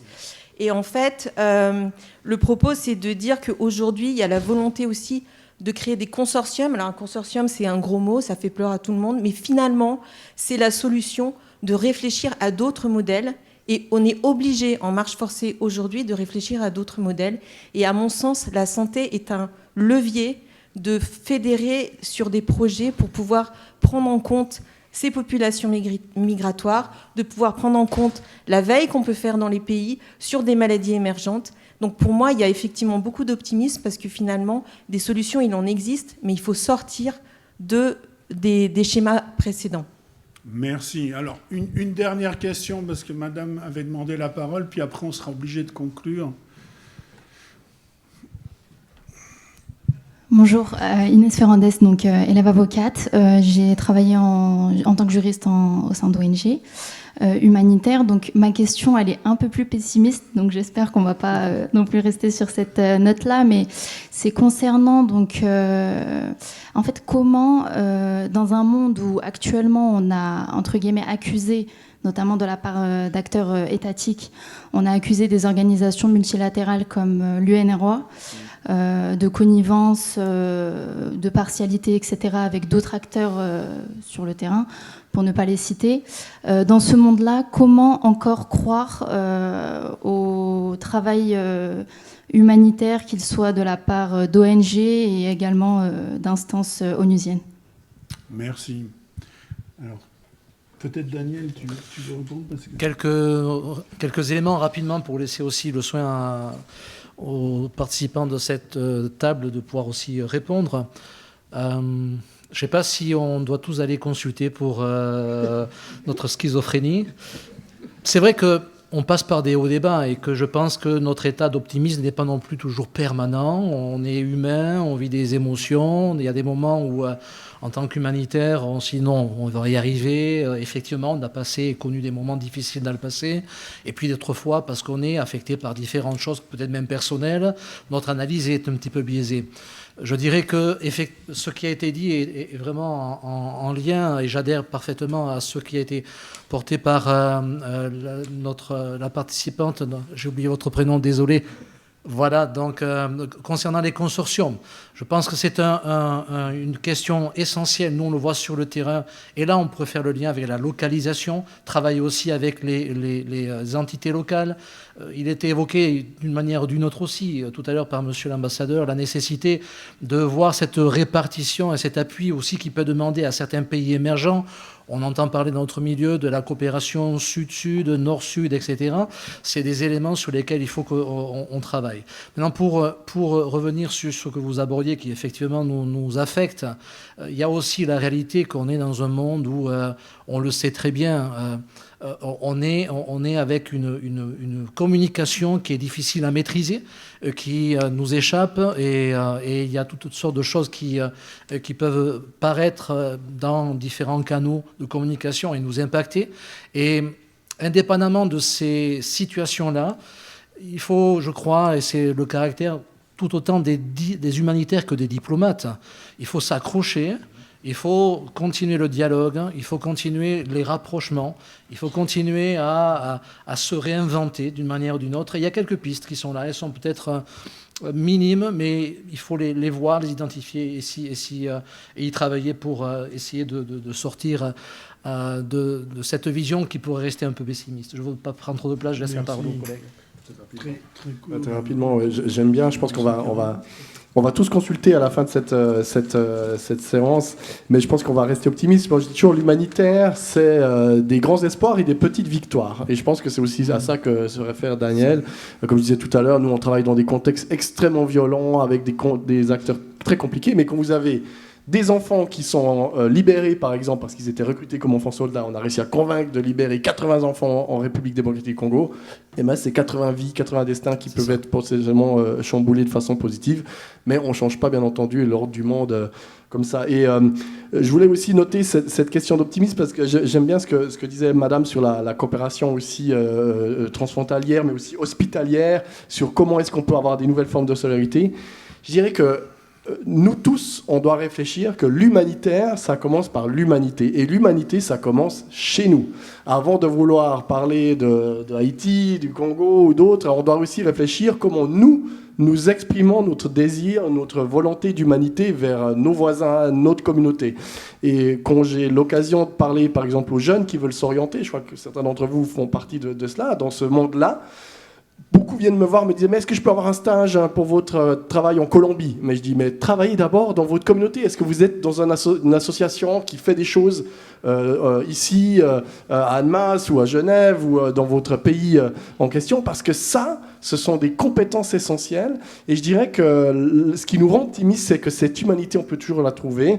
Vous allez trouver dans toute l'histoire du monde, de l'humanité, cette idée de dire, par exemple, qu'il y a des limites à la guerre, qu'on ne peut pas tout faire. Et c'est ça qu'on doit un petit peu retrouver. On doit un petit peu aller au-delà des textes des conventions de Genève, un peu retrouver nos tripes et aussi travailler dans le local, savoir comment est-ce que notre humanité s'exprime ici, chez nous, avant de l'exprimer chez les autres. Merci Alexandre. Merci Monsieur l'Ambassadeur. Un mot très rapide avant de vous laisser conclure, Monsieur l'Ambassadeur. Et contrairement, je crois, au reste du panel, moi, je ne veux pas consulter. Pour la simple et bonne raison que même face à ce monde dramatique, j'assume cette schizophrénie et cet optimisme, parce que c'est la seule voie. C'est la seule voie de s'engager pour cette solidarité et d'y croire, sinon on laisse le monde à ceux qui veulent le détruire. Donc tous ceux qui voudront agir, tous ceux qui sont de bonne volonté, on n'a pas le choix que d'y croire. Et quelque part, c'est pas si difficile, enfin, en tout cas de mon point de vue. Et très rapidement, parce qu'on a déjà, je crois, dépassé légèrement le temps qui nous était alloué, sur la question des agences que vous avez posées et des critiques qu'on peut leur formuler, notamment des agences qui ont été accusées soit de connivence, soit avec d'autres acteurs, etc. Elles sont soumises à de gros travaux de redevabilité, avec des systèmes d'audit internes indépendants et des systèmes d'audit externes, à travers notamment le corps commun d'inspection pour toutes les agences onusiennes. Donc ce sont des agences qui sont quand même très surveillées. Et en tant qu'État bailleur, on attend de ces agences beaucoup de redevabilité. Donc c'est-à-dire qu'ils ont beaucoup de documents à nous fournir, de preuves à nous fournir que tout se passe bien sur le terrain, et selon aussi les principes humanitaires de neutralité, d'impartialité, ne pas nuire, et ceux que vous connaissez. Donc je crois qu'en fait, ce système de surveillance n'est pas parfait. Daniel l'évoquait en tout début, dans toutes les organisations, il y a des cas, et comme partout. Mais en général, quand on s'intéresse, et c'est le cœur aussi de nos sujets techniques à Genève, au budget de ces agences et aux irrégularités, on se rend compte qu'on a souvent affaire à des gens de très bonne volonté dans ce milieu-là. Et c'est encore une fois un facteur d'optimisme. Mais je ne m'acharne pas sur notre cher ami qui avait posé la question. Monsieur l'ambassadeur. Oui, en conclusion, parce que je vois une jeune génération là qui est prête à se lever. Donc je ne voudrais pas que vous soyez pessimiste à la sortie de ces 2 jours de Solivaï. C'est sûr que nous sommes à un moment très difficile des relations internationales. Mais il n'est pas nouveau. Il y a un grand politologue qui s'appelait Machiavel, à la Renaissance, qui a écrit Le Prince. Et qu'est-ce qu'il dit, Machiavel, dans Le Prince ? Il dit qu'il y a 2 façons de réguler les relations internationales. Soit on choisit les rapports de force, et c'est le règne animal, parce que c'est le fort qui impose sa loi aux faibles, soit on choisit la règle de droit, et c'est la voie de la civilisation. Là, on a ce choix à faire. Je suis à côté de la Suisse. Devant un tel choix, on ne peut pas être neutre. Devant un tel choix, il n'y a pas de « en même temps ». Il faut choisir. Si vous choisissez l'action humanitaire, si vous choisissez l'action diplomatique, vous choisissez la voie de la civilisation. Vous choisissez la voie de la solidarité. Vous choisissez la voie de votre humanité. Donc, engagez-vous. Allez-y, n'hésitez pas. Il y a un grand diplomate français, Stéphane Hessel, à l'aube de sa vie, qui a écrit un très beau petit livre qui s'appelait « Engagez-vous ». Moi, je voudrais lancer l'appel d'Annemasse. Engagez-vous. Merci à tous. Merci.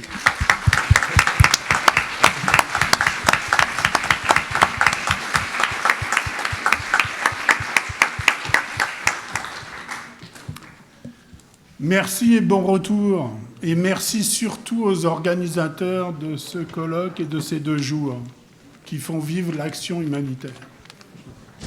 Joli compliment.